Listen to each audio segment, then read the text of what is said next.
Hi, welcome to love talkies. ప్రేయసి రావే episode number 1. ఎలా చెప్పాలి ఎలా చెప్పాలి ఏదేమైనా సరే ఈరోజు చెప్పేస్తా, చెప్పి తీరుతా, అయినా ఇంకా ఎన్ని రోజులని దాచను అని తనలో తానే అనుకుంటూ రోడ్డు పక్కన ఫుట్పాత్ మీద అటు ఇటు కంగారుగా తిరుగుతోంది ఒక అమ్మాయి. ఆమె ముఖం పౌర్ణమి నాటి చందమామలా అందంగా వెలిగిపోతుంది.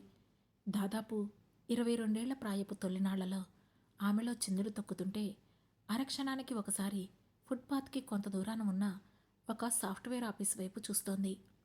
ఆ క్షణం ఆమె కన్నుల్లో వర్షం వచ్చే ముందు చకోర పక్షిలో కనిపించే మెరుపు, ఆనందం కనిపిస్తున్నాయి. అదేం విచిత్రమో కానీ ఇంతలోనే ఆకాశంలో కూడా చిన్నగా మబ్బులు కమ్ముకోవడం మొదలైంది. సిటీకి కొంచెం దూరంగా ఉన్న ఏరియా అది. ఆ ఏరియాలో సమయం రాత్రి 7 దాటితే ఎక్కువగా వెహికల్స్ కూడా ఉండవు. అందుకే అప్పుడప్పుడు వస్తూ వెళ్తున్న వెహికల్స్ గాలికి ఆమె కురులు కొద్దిగా పైకిలేస్తున్నాయి. ఆమె మాత్రం ఈ ప్రపంచంతో సంబంధం లేకుండా తన ఊహల్లో మునిగిపోయింది. ఇంతలో ఎక్కడి నుండి వచ్చిందో తెలియదు కానీ సడన్గా అక్కడికి వచ్చి ఆగింది ఒక పెద్ద కారు. దానిని గమనించిన ఆమె మనసు కొంచెం కీడి శంకిస్తుంటే వెంటనే అక్కడి నుంచి దూరంగా నడవడం మొదలుపెట్టింది. అంతలోనే ఆ కారు నుండి 4 వ్యక్తులు కారు ముందు డోర్ తెరుచుకొని మరో వ్యక్తి దిగారు. వాళ్ళని చూస్తే మనుషుల్ని హింసించడంలో చాలా ఎక్స్పీరియన్స్ ఉన్నట్లుగా భయంకరంగా కనిపిస్తున్నారు. కానీ వాళ్లను పట్టించుకోకుండా ముందుకు వెళుతుంది ఆ అమ్మాయి. ఇంతలో సడన్గా ఏదో సౌండ్ వినిపించడంతో వెనక్కి తిరిగి చూసింది ఆమె. అప్పటికే ఆ రౌడీలలో 2 ఆమె దగ్గరికి చేరుకున్నారు. అది చూసి భయంతో ఆమె తన చేతిలోని ఫోన్ ఓపెన్ చేసేలోపే వేగంగా వచ్చి ఆమెను పట్టేసుకున్నారు. ఆ కంగారులో ఆమె చేతి నుండి ఫోన్ జారి నేలపై పడిపోయింది. సరిగ్గా అప్పుడే ఆకాశం చిన్నగా మెరిసింది. ఆ మెరుపుతో పాటు వచ్చిన ఉరుము చప్పుడులో ఆమె భయంతో పెట్టిన కేక పెద్దగా బయట వాళ్లకు వినిపించలేదు. కానీ తర్వాత ఆమె కోపంగా తనని పట్టుకున్న 2 వ్యక్తుల నుండి తప్పించుకోవడానికి ట్రై చేస్తూ, "వదలండి, ఎవరు మీరు, వదలండి నన్ను" అని పెద్దగా అరిచింది. కానీ వాళ్ళు ఆమె అరుపుల్ని ఏమాత్రం పట్టించుకోకుండా ఆమెను కారు వైపుకు లాక్కెళ్లడం మొదలుపెట్టారు. ఇంతలో ఆమె చూపు కారు దగ్గర నిలబడి ఉన్న మిగిలిన 3 మీద పడింది. వాళ్ళని చూడగానే ఆమెలోని భయం ఇంకొంచెం పెరిగింది. "ఎవరు మీరు? వదలండి నన్ను, వదలండి. Do you know who am I? ఈ సిటీలోని పవర్ఫుల్ బిజినెస్ మ్యాన్ మహేంద్రనాథ్ గారికి ఒక్కగానొక కూతుర్ని. నన్ను ఇలా పట్టుకున్నారని తెలిస్తే మా డాడీ మిమ్మల్ని ఇక్కడికిక్కడే పాతి పెడతాడు" అని అరుస్తూ వాళ్లను కొంచెం భయపెట్టే ప్రయత్నం చేసింది. అది విని అక్కడున్న 3 మధ్యలో నిలబడిన వ్యక్తి స్టైల్గా నడుచుకుంటూ ముందుకు వచ్చి సూటిగా ఆమె వైపు చూస్తూ, "తెలుసు, నీ గురించి తెలుసు, మీ డాడీ గురించి తెలుసు" అని అన్నాడు. అతని మాటల్లో ఎలాంటి భయం లేదు. దాంతో ఆమెలో కొద్దిగా కంగారు పెరిగింది. అయినా అది ముఖంలో కనబడనివ్వకుండా, "అన్నీ తెలిసే నా మీద చెయ్యి వేశారంటే మీరు దేనికోసం ఇదంతా చేస్తున్నారో నాకు అర్థమయ్యింది" అని ఆగిపోయి ఆ లీడర్ వైపు తీక్షణంగా చూసి, "చెప్పండి, ఎంత కావాలి? మీకు ఎంత కావాలో చెప్పండి, ఇప్పుడే మీ అకౌంట్లో పడేస్తా. అవి తీసుకొని అన్నీ మూసుకొని ఇక్కడి నుండి దొబ్బేయండి" అని ధీమాగా చెప్పింది. ఆమె మాటలకు వంకరగా నవ్వుతూ కన్నింగ్ స్మైల్ ఇచ్చాడు ఆ లీడర్. అతని నవ్వుతో విసిగిపోయిన ఆమె, "ఏయ్, నేనింత సీరియస్గా మాట్లాడుతుంటే నీకు కామెడీగా ఉందా? చెప్పు, నీకెంత కావాలి" అని మళ్ళీ అడిగింది. ఆకాశంలో అప్పటికి మేఘాలు తమ సంఖ్యను పెంచుకుంటున్నాయి. అప్పుడు ఆ వ్యక్తి ఆమె దగ్గరికి వచ్చి 2 దవడలు పట్టుకొని వార్నింగ్ ఇస్తూ, "ఎవడికి కావాలి నీ డబ్బు? అయినా మేము డబ్బు కోసం కాదు, మా సార్కిచ్చిన మాట కోసం పనిచేస్తాం. ఆయనకిచ్చిన మాట ముందు మీ అయ్య ఆస్తి మొత్తం మాకు చీపిరి పుల్లతో సమానం" అని అన్నాడతను. ఆ మాట విన్న ఆమె ఆశ్చర్యపోతూ, "సారా? ఎవరు మీ సార్? అయినా అతనికి మాతో ఏంటి సంబంధం?" అని అడిగింది. "అవన్నీ నీకు అనవసరం" అని ఆమెతో చెప్పి, "లాక్కురండి తన్ని" అని తన మనుషులతో అన్నాడు. అతని మాటలు చెవిన పడడమే ఆలస్యం. సింహం పిల్లలు జింక పిల్లను లాక్కుంటూ వెళ్ళినట్లుగా ఆ అమ్మాయి మీద తమ ప్రతాపం చూపించడం మొదలుపెట్టారు ఆమెను పట్టుకున్న ఆ 2 వ్యక్తులు. "వదలండి, ఎవడ్రా మీ సారు? వదలండి నన్ను, హెల్ప్, హెల్ప్" అంటూ అరిచింది ఆ అమ్మాయి. ఆమె అరుపులు అక్కడ మారుమోగిపోతుంటే అప్పుడప్పుడు అటుగా వెళుతున్న కారులోని కొందరు వ్యక్తులు వాళ్ల వైపే చూస్తున్నారు. అది గమనించిన లీడర్కి కోపం తన్నుకు వచ్చింది. దాంతో ఆమె వైపు తిరిగి బిగ్గరగా, "ఏయ్, నోర్ముయ్, ఇంకోసారి చిన్న సౌండ్ వచ్చినా సరే ఇక్కడే చంపేస్తా" అని అన్నాడు. అప్పటికే ఆ 2 వ్యక్తులు ఆమెను తీసుకొని కారు దగ్గరకు చేరుకున్నారు. ఇక పరిస్థితి తన చెయ్యి జారిపోతుందని ఆమెకు అర్థమైంది. దాంతో భయంతో మరింత పెద్దగా అరుపులు అరవడం మొదలుపెట్టింది. అది చూసి కోపంతో కత్తి తీసి ఆమె మీద అటాక్ చేయడానికి ముందుకు వచ్చాడు వాళ్ళ లీడర్. అప్పటికే ఆకాశం నుండి వర్షపు చినుకులు మొదలయ్యాయి. పడుతున్న ఆ వర్షపు చినుకులని ముక్కలు చేసుకుంటూ తన వైపు వస్తున్న కత్తిని చూడగానే ఆమెకు భయం తన్నుకొచ్చింది. అదే భయంతో ఆ అంటూ కళ్ళు మూసుకుంది. మరుక్షణంలో ఆ కత్తి ఆమెను తాకుతుందనగా ఒక చెయ్యి వచ్చి ఆ లీడర్ చేతికి బలంగా తాకింది. దాంతో ఆ కత్తి అతని చేతి నుండి జారి నేల మీద పడింది. వర్షపు నీటిలో పడడంతో అది ఎక్కువ శబ్దం చేయలేదు, కానీ ఆ లీడర్ చెయ్యి మాత్రం నొప్పి తెలియడంతో వెంటనే వాడు అటువైపు చూశాడు. కానీ అక్కడున్న వ్యక్తిని గుర్తుపట్టేలోపే అతని ముక్కు మీద ఒక పెద్ద పిడిగుద్దు పడింది. ఆ దెబ్బకు తట్టుకోలేక ఆ అని కింద పడ్డాడు వాడు. తమ బాస్ పడిపోవడంతో ఆ చెయ్యి వచ్చిన వైపు చూశారు మిగిలిన నలుగురు. అటుగా చూసిన వాళ్లకు భుజానికి బ్యాగ్ తగిలించుకొని ఉన్న ఒక వ్యక్తి నిలబడి కనిపించాడు. చూస్తుంటే అప్పుడే ఎక్కడి నుండో వస్తున్నట్లుగా ఉన్నాడు. అతను పైకి చూడడానికి సాఫ్ట్గా కనిపిస్తున్నా కానీ వర్షంతో తడిసి అతుక్కుపోయిన షర్ట్ నుండి అతని ఎక్సర్సైజ్ బాడీ చాలా స్పష్టంగా కనిపిస్తోంది. దాదాపు 25 ఏళ్ల వయసున్న అతనికి మీసాలు అప్పుడే నల్లబడుతున్నాయి. కానీ అవి అతని అందాన్ని రెట్టింపు చేస్తున్నాయి. అతను తన చేతి స్లీవ్స్ను మడుచుకుంటూ వచ్చి ఆ నలుగురు ముందు నిలబడ్డాడు. సడన్గా వచ్చిన అతని వైపు ఆ అమ్మాయి కన్నార్పకుండా చూస్తోంది. ఈలోగా అతన్ని చూసిన లీడర్ కోపంగా పైకి లేచి, రేయ్, ఎవడ్రా నువ్వు అని అడిగాడు.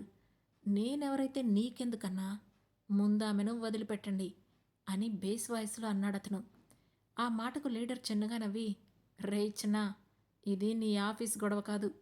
ఇందులో పెద్ద పెద్ద వాళ్ళు ఇన్వాల్వ్ అయి ఉన్నారు. కాబట్టి పో, పక్కకు పోయి ఆడుకోపో అని అన్నాడు. పోతానన్నా, కానీ వెళ్ళేటప్పుడు ఆమెను కూడా తీసుకొనే పోతాను అని అన్నాడతను. చెప్తుంటే నీకు కదా, అడు తప్పుకో అంటూ అతన్ని కొట్టడానికి చెయ్యెత్తాడు ఆ లీడర్. వెంటనే అతని చేతిని గట్టిగా పట్టి వెనక్కి తిప్పి విరిచాడు అతను. దాంతో ఆ లీడర్ నొప్పితో అరుస్తూ తన మనుషుల వైపు చూసి, రే చవటల్లారా, ఏం చేస్తున్నారా చూస్తూ నుంచున్నారు, చితకబాదండి వాణ్ణి అని అన్నాడు లీడర్. ఆ మాటలు వినడమే ఆలస్యం. అతని మీద విరుచుకుపడ్డారు మిగిలిన నలుగురు. జోరున వర్షపు చినుకులు తల మీద నుండి జారి కింద పడుతుంటే అతను వాటిని తుడుచుకొని కోపంగా వాళ్ల వైపు చూసి తన ఎదురుగా ఉన్న వ్యక్తికి బలంగా ఒక్కటిచ్చాడు. అంతే, వాడు నొప్పితో గిలగిలా కొట్టుకుంటూ అక్కడే కుప్పకూలాడు. అది చూసిన మిగిలిన ముగ్గురు చేతిలో కత్తులు పట్టుకొని అతని మీదకొచ్చారు. అతను చాలా తెలివిగా వాళ్ల అటాక్ నుండి తప్పించుకొని వెనక్కి వెళ్ళాడు. ముందు ఆ ముగ్గురు, వాళ్లకి ఎదురుగా అతను భుజాన ఉన్న బ్యాగ్ని సరిచేసుకొని గంభీరంగా వాళ్ల వైపు చూశాడు. అతని కన్నుల్లో ఇప్పుడు చిరుతలాంటి ధైర్యం కనిపిస్తుంది. జుట్టు నుండి కారుతున్న వర్షపు నీటిని విదిలించుకోవడానికి తలను కొంచెం అటూ ఇటూ అనడంతో అప్పుడే మెరిసిన మెరుపులో అతను మనిషిలా కాకుండా ఒక సూపర్ హీరోలా కనిపించాడు. కత్తులను ముందుకు పోనిస్తూ అతని మీదకు దూసుకుపోయారు ఆ ముగ్గురు వ్యక్తులు. అది చూసి కంగారుగా, ఏయ్ కేర్ఫుల్ అని అతన్ని అలర్ట్ చేసింది ఆ అమ్మాయి. కానీ అతను ఏమాత్రం భయపడకుండా కూల్గా స్టైల్గా తన మీదకు వచ్చిన ఆ ముగ్గురి కథను ఇట్టే ముగించాడు. ఇంతలో అందరికంటే ముందు కింద పడిన వాడు పైకి లేచి వెనక నుండి వెళ్ళి అతన్ని గట్టిగా పట్టుకున్నాడు. వెంటనే పక్కనున్న వాళ్ళ లీడర్ కింద పడిన కత్తిని పట్టుకొని అతని వైపు పరిగెత్తాడు. అది చూసిన ఆ అమ్మాయి, హే నో అంటూ అతని వైపు పరిగెత్తింది. కానీ అప్పటికే ఆ లీడర్ అతన్ని చేరుకొని పెద్దగా అరుస్తూ తన చేతిలోని కత్తిని ఆ అబ్బాయి వైపు పోనిచ్చాడు. నెక్స్ట్ సెకండ్ బాధ కలిసిన ఒక అరుపు అక్కడ మారుమోగింది. ఆ వర్షపు చినుకుల్లో ఆ కేక ప్రతిధ్వనించింది. కానీ ఆ కేక ఆ అబ్బాయిది కాదు, ఆ అమ్మాయిది. సడన్గా ఆ లీడర్ చేతిలోని కత్తి అతన్ని గుచ్చుకోవడానికి ఒక క్షణం ముందు ఆమె వెళ్ళి ఆ ఇద్దరి మధ్యలో నిలబడింది. దాంతో అతనికి తాకాల్సిన ఆ కత్తి ఆమె కడుపులోకి దూసుకుపోయింది.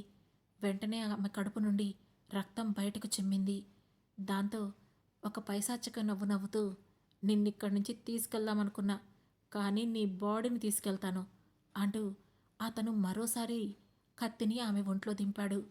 ఆమె తనను తాను కాపాడుకోవడానికి ఆ కత్తిని చేతులతో పట్టుకోవడానికి ట్రై చేసింది. కానీ ఆ కత్తి ఆమె చేతుల్ని కూడా చీల్చుకుంటూ ముందుకు వెళ్ళింది. ఈసారి దిగిన ఆ కత్తిపోటుకి ఆమె శరీరమంతా ఒక క్షణం షివరయింది. నొప్పి తట్టుకోలేక ఆమె పెట్టిన ఆ కేక ఆ వర్షపు చినుకులను చీల్చుకుంటూ ఆకాశ వీధుల్లోకి దూసుకుపోయింది. అది చూసి ఆ వ్యక్తి షాక్ అయ్యాడు. కానీ ఆ లీడర్ మాత్రం దెయ్యం నవ్వినట్లుగా హహా అని నవ్వుతుంటే షాక్ నుండి తేరుకున్న ఆ కుర్రాడు కోపంతో వేగంగా వచ్చి ఆ లీడర్ ముఖం మీద కసితీరా ఒక్కటిచ్చాడు. అంతే, ఆ క్షణం వాడు గాల్లో బంతిలా గిరికీలు కొడుతూ వెళ్ళి అంత దూరాన ఎగిరిపడ్డాడు. వాడు పడిన ఫోర్స్కి అక్కడున్న వర్షం నీళ్లు అంతెత్తున పైకి లేచాయి. అయినా కూడా కోపం చల్లారక వాడి మీదకు దూకుతూ దమ్ముంటే ఇప్పుడు రారా, లే అని వాడి ముఖం మీద కూర్చొని పిడిగుద్దులు గుద్దుతున్నాడు ఆ కుర్రాడు. అతను చేస్తున్న బీభత్సానికి వాడి ముఖమంతా చిట్లి పచ్చడయింది. ఎర్రని రక్తంతో వాడి తల, కళ్ళు, ముక్కు, నోరు అంతా తడిసిపోగా ప్రాణభయంతో వద్దు వద్దు వదిలేయ్ వదిలేయ్ అంటూ చేతులెత్తి మొక్కాడు వాడు. ఇంతలో ఆ అబ్బాయి చూపు కొంచెం దూరాన నేలపై పడున్న ఆ అమ్మాయి మీదకు మళ్ళింది. ఆమె చుట్టుపక్కల నుండి ప్రవహిస్తున్న వర్షపు నీరు నీరులా కాకుండా ఎర్రగా రక్తంలా పారుతుంది. ఆమె చూస్తే కేవలం కడుపు నుండే కాదు, ఆమె తల దగ్గర నుండి కూడా రక్తం ధారగా పోతున్నట్లు అనిపించింది.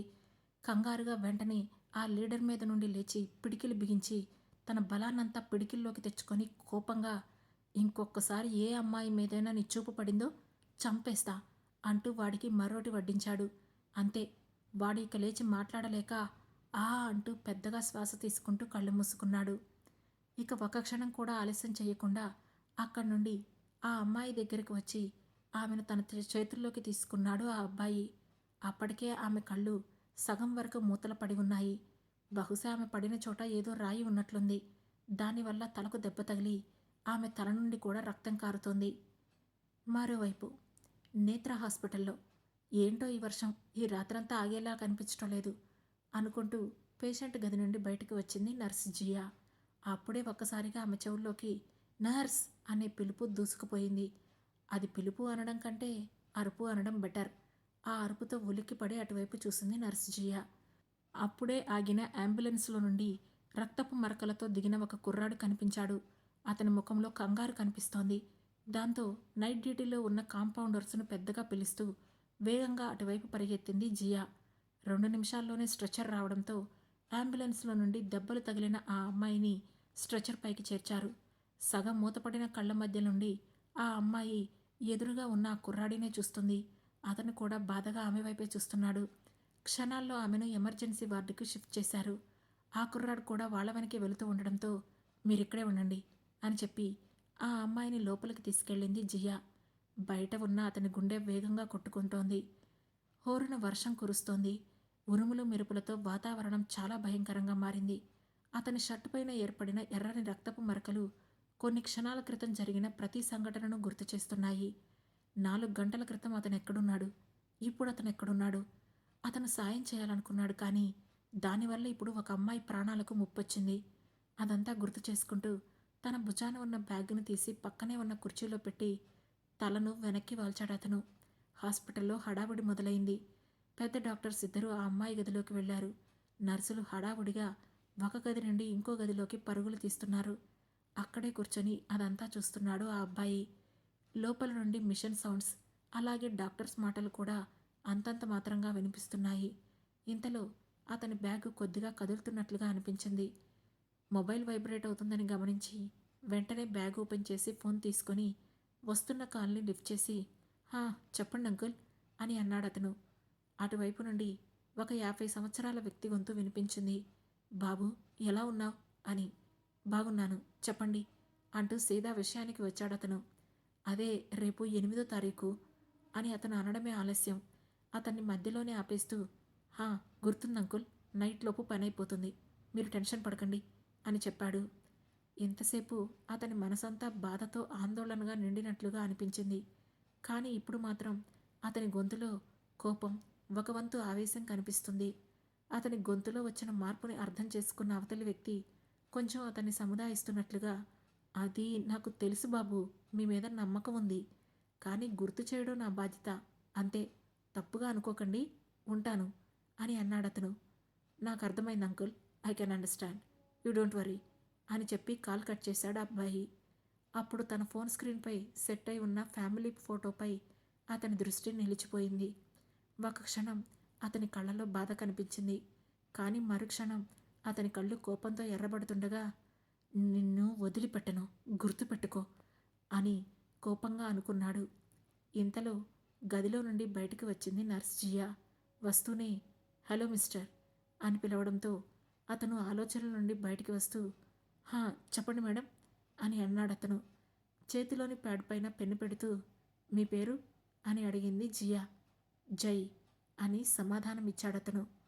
ఓ ఇంతకీ ఆ అమ్మాయి ఎవరు అని అడిగింది నర్స్.